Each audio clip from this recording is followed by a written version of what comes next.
Bondi has left her Washington, D.C. apartment for the safety and security of a D.C. military base after reported threats from Central and South American cartels. Federal law enforcement officials pushed the AG to make that move in response to what they're calling an array of threats over the past few months. Border correspondent Allie Bradley joins us live. So, Allie, what more do we know about these threats?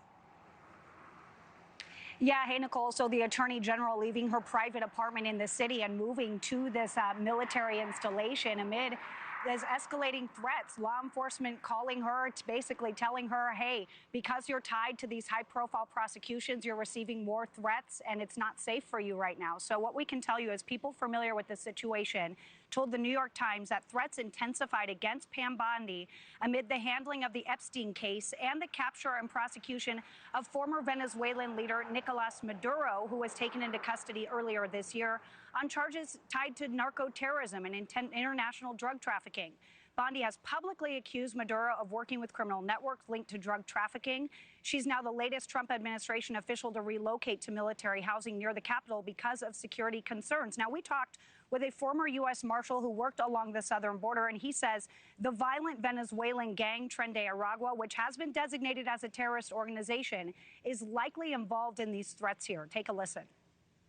They have to take it seriously, and I'm glad that they're taking the threats seriously. Now, when I hear that a lot of the complaints started coming in after the arrest of Maduro and bringing him to the United States, my first thoughts go back to the Tren de Aragua gang. TDA is a transnational gang, but they act like a cartel. The Tren de Aragua, no doubt, is working with the Sinaloa cartel, and they're probably working with other cartels as well.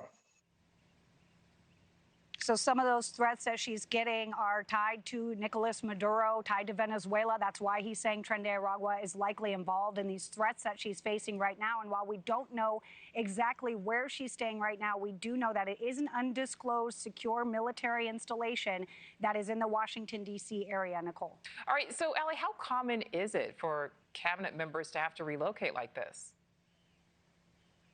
It's not very common to see this happen, but we have seen several under Trump 2.0 make this move. So right now we know that others who have reportedly taken similar steps include Secretary of State Marco Rubio, Homeland Security Secretary Kristi Noem. We know there was some controversy around her.